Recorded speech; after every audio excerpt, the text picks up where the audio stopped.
Assalamualaikum warahmatullahi wabarakatuh. Perkenalkan, nama saya Feni Agustina Putri Arianti dengan NPM 1911010319, kelas K semester 5. Di sini saya membuat video bertujuan untuk memenuhi tugas akhir mata kuliah Metodologi Penelitian Pendidikan proposal yang berjudul Minat Siswa dalam Mengikuti Pembelajaran Fikih pada Masa Pandemi COVID di MAN 2 Bandar Lampung. Yang pertama yaitu latar belakang masalah. Pendidikan merupakan upaya yang terencana dalam proses pembimbingan dan pembelajaran. Undang-Undang Nomor 20 Tahun 2003 tentang Sisdiknas yang mengatakan bahwa tujuan pendidikan adalah agar menjadi manusia yang beriman dan bertakwa kepada Tuhan Yang Maha Esa, berakhlak mulia, sehat, berilmu, cakap, kreatif, mandiri, dan menjadi warga negara yang demokratis serta bertanggung jawab. Pendidikan merupakan faktor utama dalam meningkatkan kualitas sumber daya manusia di bumi. Oleh karena itu, pendidikan dapat dan harus berkontribusi untuk visi baru tentang pembangunan global secara berkelanjutan. Pendidikan yang terlaksana dengan baik juga berdampak baik bagi pembangunan nasional. Untuk mencapai tujuan pendidikan nasional, maka perlu upaya untuk yang matang dalam menyusun perencanaan, pendekatan, dan strategi yang baik. Pendidikan tidak selalu berasal dari pendidikan formal seperti sekolah atau perguruan tinggi. Pendidikan informal dan non-formal pun memiliki peran yang sama untuk membentuk kepribadian, terutama anak atau peserta didik. Pembelajaran fikih sangat penting bagi kehidupan manusia, terutama bagi peserta didik. Pelajaran fikih juga berkontribusi sebagai pelajaran dasar yang dapat diajarkan untuk mengetahui mana yang haram dan yang halal. Minat siswa, jika tidak ada daya tarik untuk mengetahui materi, maka minat siswa tidak akan tumbuh dan pembelajaran tidak akan berjalan dengan lancar. Pembelajaran jarak jauh juga memberikan hasil yang tidak memuaskan bagi siswa, karena jika siswa hanya menerima materi tanpa dijelaskan dan tidak dipraktekkan, maka hasilnya tidak seimbang.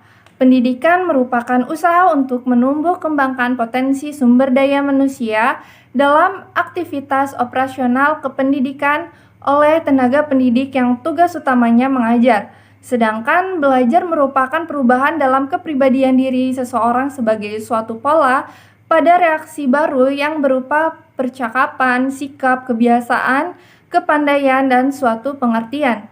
Sangat berpengaruhnya minat dalam mewujudkan tujuan belajar. Akan sangat bermasalah jika peserta didik dalam mengikuti proses pembelajaran memiliki minat yang rendah. Maka, sebagai seorang pendidik berperan penting untuk membangkitkan minat belajar terhadap peserta didiknya. Dan dapat disimpulkan bahwa semakin besar minat peserta didik dalam melakukan aktivitas pembelajaran, maka semakin besar pula pencapaian yang dituju. Sebaliknya, semakin kecil minat peserta didik dalam melakukan proses pembelajaran, maka semakin kecil pula kemungkinan untuk meraih pencapaian belajar. Yang berikutnya yaitu fokus dan subfokus penelitian.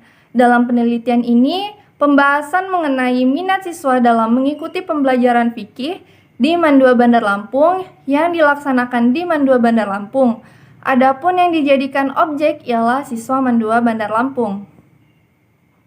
Berikutnya yaitu rumusan masalah. Yang pertama, bagaimana minat siswa dalam mengikuti pembelajaran fikih pada masa pandemi COVID-19 di MAN 2 Bandar Lampung. Dan yang kedua, bagaimana pelaksanaan pembelajaran fikih pada masa pandemi COVID-19 di MAN 2 Bandar Lampung. Berikutnya tujuan penelitian. Yang pertama, untuk mengetahui minat siswa dalam mengikuti pembelajaran fikih pada masa COVID pandemi 19 di MAN 2 Bandar Lampung. Yang kedua, untuk mengetahui pelaksanaan pembelajaran fikih pada masa pandemi COVID-19 di MAN 2 Bandar Lampung. Berikutnya yaitu manfaat penelitian. Dari segi teoritis, penelitian ini bermanfaat bagi pengembangan teori dan bahan pertimbangan dalam upaya meningkatkan minat siswa dalam mengikuti pembelajaran fikih. Dari segi praktik, yang pertama, hasil penelitian ini dapat digunakan sebagai perbaikan atau pertimbangan untuk menggunakan metode-metode pembelajaran yang lebih kreatif, inovatif, dan modern. Yang kedua, hasil penelitian ini juga diharapkan dapat dijadikan sebagai sumber informasi keilmuan tentang minat dalam pembelajaran fikih. Dan yang ketiga, hasil penelitian ini akan bermanfaat bagi siswa untuk meningkatkan aktivitas kegiatan belajar melalui pembelajaran fikih. Berikutnya yaitu kajian penelitian terdahulu yang relevan. Yang pertama yaitu Dini yang berjudul Pembelajaran Fikih pada masa pandemi COVID-19 di Madrasah Sanawiyah Negeri 6 Kota Jambi dalam skripsi program studi pendidikan agama Islam Universitas Islam Negeri Sultan Taha Saifuddin Jambi.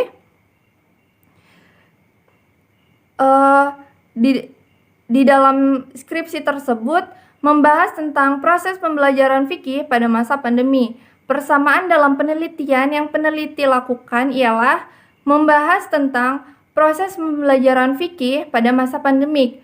Perbedaan penelitian tersebut dengan peneliti lakukan ialah tidak terdapat pembahasan mengenai minat siswa, objek, dan lokasi. Yang kedua, Abdul Hamid Wahid dengan judul Problematika Pembelajaran Fikih terhadap Minat Belajar Siswa dalam Pembelajaran Jarak Jauh. Di dalam jurnal tersebut membahas tentang permasalahan dalam pembelajaran fikih jarak jauh. Persamaan dalam penelitian lakukan yaitu membahas tentang minat belajar siswa dalam pembelajaran fikih pada pembelajaran jarak jauh. Perbedaan dalam penelitian tersebut dengan penelitian yang saya teliti yaitu terletak pada pembahasan yang membahas permasalahan, lokasi, dan objeknya. Dan yang ketiga yaitu Abdullah Rifan yang berjudul Strategi Guru Pai dalam Meningkatkan Minat Belajar Siswa pada Pembelajaran Daring Masa Pandemi COVID-19 di SMP Wahid Hashim Sumberwudi, Karanggenang, Lamongan, yaitu tesis program Magister Pendidikan Agama Islam Universitas Islam Maulana Malik Ibrahim Malang. Pada skripsi tersebut membahas tentang strategi guru dengan meningkatkan minat belajar siswa pada masa pandemi. Persamaan dalam peneliti lakukan ialah membahas tentang minat belajar siswa. Perbedaan dalam penelitian tersebut dengan peneliti yang lakukan yaitu terletak pada pembahasan yang membahas strategi, objek, dan lokasinya. Yang berikutnya yaitu metode penelitian. Yang pertama, metode pengumpulan data observasi.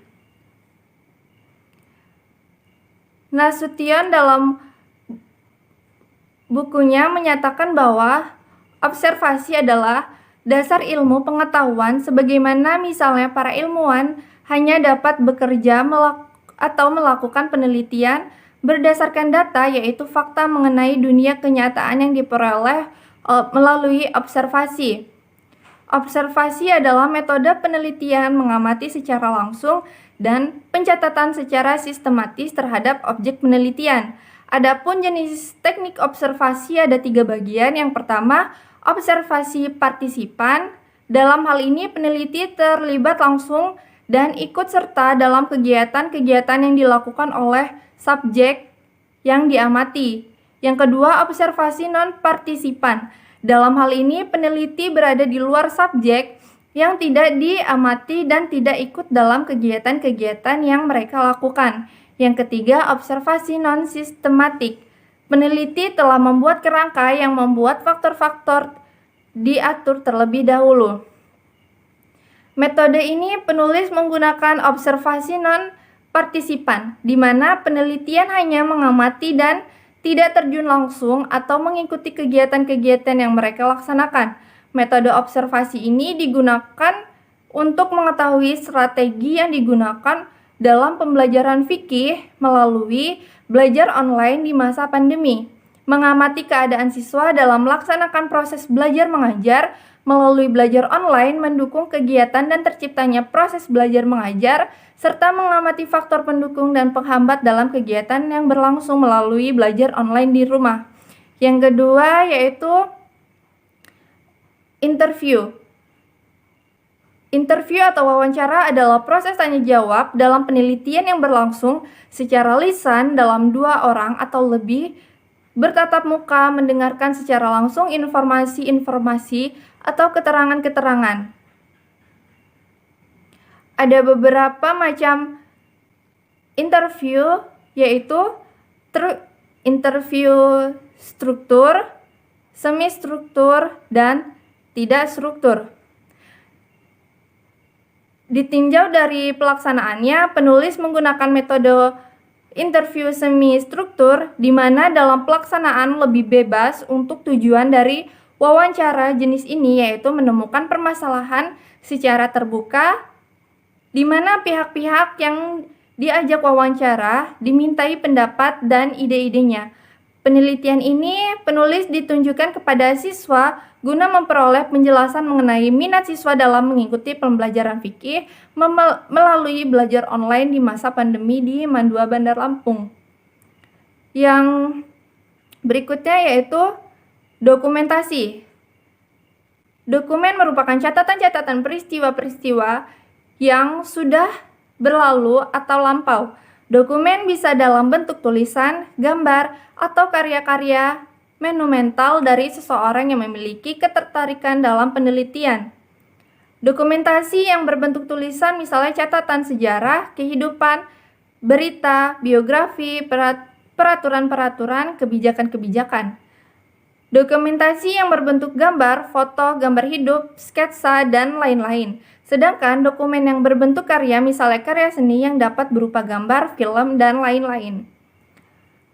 Dokumentasi merupakan cara mencari data, menguraikan hal-hal atau variabel-variabel yang merupakan catatan, manuskrip, buku, surat kabar, majalah, notulen, rapat, prasasti, agenda, dan sebagainya. Dalam penelitian ini, peneliti fokus melakukan metode dokumentasi bagaimana guru melaksanakan proses pembelajaran fikih secara daring, serta memperhatikan sarana dan prasarana sekolah untuk menunjang keberlangsungan pembelajaran daring.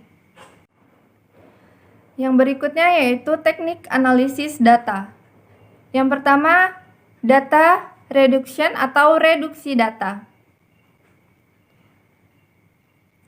Menurut Sugiono, dalam bukunya, mereduksi data berarti merangkum hal-hal pokok dan penting, serta dicari tema dan polanya. Dengan demikian, data yang direduksi akan memberikan gambar yang jelas dan mempermudah peneliti untuk mencari dan mengumpulkan data yang dicari.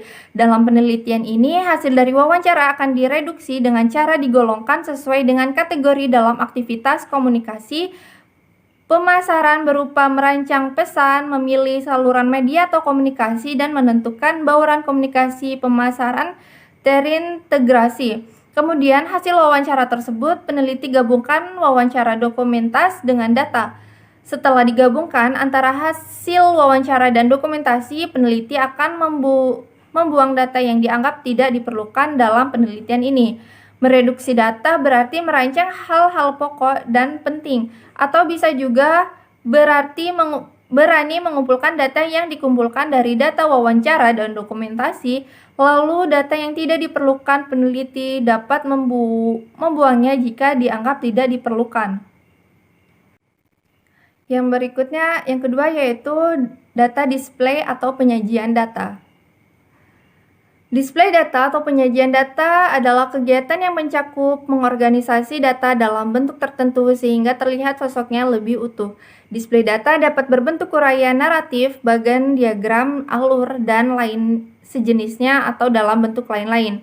Maksudnya yaitu setelah memilih data, lalu data tersebut dikelompokkan atau data tersebut relevan dan bermakna, kemudian data tersebut didisplay dengan cara dirincikan sehingga menjadi informasi yang memiliki makna tertentu dan bisa berbentuk uraian, bagan, dan alur. Yang ketiga yaitu consequent verification atau menarik kesimpulan. Penarikan kesimpulan atau verifikasi adalah usaha untuk mencari atau memahami makna atau arti, keteraturan, pola-pola, penjelasan, alur, sebab, akibat, atau proposisi. Dalam kesimpulan tersebut merupakan kemaknaan terhadap data yang telah dikumpulkan. Dari hasil interpretasi itu kemudian digabungkan dengan data yang diperoleh melalui observasi, interview, dan dokumentasi sehingga dapat dilihat kenyataan fakta konkret di lapangan dan dianalisis secara induktif. Yang berikutnya yaitu bab 2, landasan teori. Pertama yaitu hakikat pembelajaran. Pembelajaran menurut ketentuan Undang-Undang RI Nomor 20 Tahun 2003 tentang Sistem Pendidikan Nasional adalah tenaga kependidikan yang berkualifikasi sebagai guru, dosen, konselor, pamong belajar, widyaswara, tutor, instruktur, fasilitator, dan sebutan yang sesuai dengan kekhususannya, serta berpartisipasi dalam menyelenggarakan pendidikan. Pembelajaran ialah upaya proses seseorang dalam memberikan atau mentransfer ilmu kepada objek dengan materi-materi yang mudah dipahami dan dapat menjadikan objek tersebut lebih maju. Tujuan pembelajaran adalah akumulasi dari konsep mengajar dan konsep belajar. Penekanannya terletak di antara keduanya, yakni pada proses penumbuhan aktivitas peserta didik itu sendiri.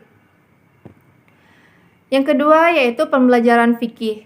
Fikih adalah bentukan dari kata fikun yang secara bahasa berarti pemahaman yang mendalam, yang menghendaki pengerahan potensi akal.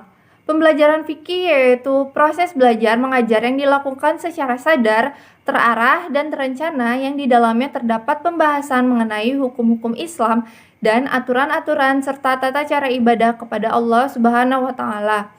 Pembelajaran fikih di Madrasah Aliyah meliputi kajian tentang prinsip-prinsip ibadah dan syariat dalam Islam, hukum Islam dan perundang-undangan tentang zakat dan haji, persoalan muamalah, jinayah dan had, peradilan dan hikmahnya, hukum Islam tentang keluarga, waris, ketentuan Islam tentang siyasah, syariah, dan beberapa tema usul fikih. Tujuan dan fungsi pembelajaran fikih.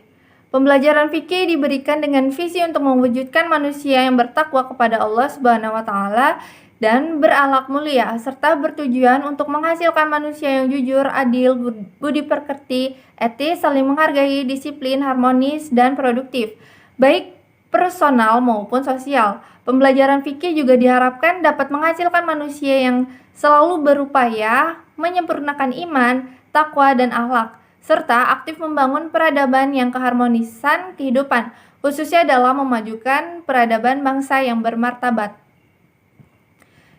Yang ketiga yaitu minat. Menurut Slameto, minat adalah suatu rasa lebih suka dan rasa ketertarikan pada suatu hal atau aktivitas tanpa ada yang menyuruh. Minat pada dasarnya adalah menerima akan suatu hubungan antara diri sendiri dengan suatu di luar diri. Minat pada dasarnya adalah penerimaan akan suatu hubungan antara diri sendiri dengan sesuatu di luar diri. Ketika semakin kuat atau dekat hubungan tersebut, maka semakin besar pula minat yang dirasakan. Minat belajar siswa sangat menentukan keberhasilan dalam proses belajar mengajar. Menurut pendapat Fatimah, menyatakan bahwa faktor ini digolongkan dalam faktor internal dan faktor eksternal. Faktor eksternal yaitu terdiri dari kesehatan, dorongan, motif, dan emosional. Dari faktor eksternal yaitu terdiri dari guru, orang tua, teman, dan lingkungan. Yang keempat yaitu pandemi COVID-19. Dalam istilah kesehatan, pandemik berarti terjadinya wabah suatu penyakit yang menyerang banyak korban, serempak di berbagai negara. Sementara dalam kasus COVID-19, Organisasi Kesehatan Dunia menetapkan penyakit ini sebagai pandemi karena seluruh warga dunia berpotensi terkena infeksi penyakit COVID-19. COVID-19 atau coronavirus disease 2019 merupakan virus jenis baru yang disebabkan oleh pernapasan akut yang parah. COVID-19 adalah jenis virus yang menyebabkan penyakit mulai dari gejala ringan hingga akut. Jenis coronavirus diketahui menyebabkan penyakit yang dapat menimbulkan gejala berat seperti Middle East Respiratory Syndrome dan Severe Acute Respiratory Syndrome. Yang berikutnya yaitu bab 3, deskripsi objek penelitian. Yang pertama, gambaran Mandua Bandar Lampung. Mandua Tanjung Karang merupakan alih fungsi dari Pendidikan Guru Agama Negeri atau PGAN pada tanggal 25 April 1990 dan perubahan terakhir berdasarkan KMA nomor 157 tanggal 17 September 2014 menjadi Mandua Bandar Lampung yang dipimpin oleh Samsurizal SPD MSI sebagai Kepala Sekolah Mandua Bandar Lampung. Visi dari Mandua Bandar Lampung yaitu sebagai lembaga pendidikan Islam yang unggul dan berkualitas di Provinsi Lampung. Adapun visi dari Mandua Bandar Lampung yaitu meningkatkan budaya madrasah sebagai pusat pendidikan Islam, meningkatkan pemberdayaan guru dan semua komponen madrasah sebagai pemeran utama dalam menjadikan madrasah sebagai pusat pendidikan berbasis Islami, mengoptimalkan karakter kepribadian peserta didik yang unggul dalam penerapan IMTAK dan IPTEK, dan menyelenggarakan manajemen berbasis madrasah secara mandiri. Jumlah siswa Mandua Bandar Lampung yaitu perempuan sebanyak 592 dan laki-laki sebanyak 375. Jumlah keseluruhannya yaitu 967 siswa. Minat siswa dalam mengikuti pembelajaran fikih pada masa pandemi COVID-19 di Mandua Bandar Lampung. Minat belajar adalah kecenderungan individu untuk memiliki rasa senang tanpa ada paksaan sehingga dapat menyebabkan perubahan pengetahuan, keterampilan, dan tingkah laku. Pembelajaran daring pada siswa Mandua Bandar Lampung merupakan hal yang baru dilakukan oleh siswa karena adanya pandemi COVID-19. Dengan kata lain, pembelajaran daring memberikan banyak pelajaran bagi siswa sendiri juga orang tua, bagi anak-anaknya. Peran guru dan orang tua juga sangat mempengaruhi minat siswa dalam pembelajaran daring di rumah. Faktor yang mempengaruhi minat belajar siswa adalah faktor sosial, yaitu peran guru dan kehadiran orang tua yang menjamin kelancaran proses belajar di rumah pada masa pandemi. Dan faktor psikologis yaitu motivasi yang mendorong anak untuk tetap belajar di kala situasi yang berbeda dengan kesehariannya. Faktor lainnya yaitu keluasan guru dalam menggunakan internet masih kurang baik jika dilihat dari cara guru mengajar yang memberikan materi tanpa ada praktek, maka kurang penekanan positif pada siswa yang membuat kegiatan belajar menjadi kurang menarik, hingga tidak ada minat dari siswa serta tidak fokus untuk mempelajari pelajaran fikih. Hal tersebut dapat disimpulkan bahwa peran guru, orang tua, dan lingkungan sekitar sangat mendukung kegiatan belajar siswa di rumah sehingga minat belajar siswa selama pembelajaran daring itu tinggi. Sekian presentasi proposal dari saya. Kurang lebihnya saya mohon maaf. Saya akhiri. Wassalamualaikum warahmatullahi wabarakatuh.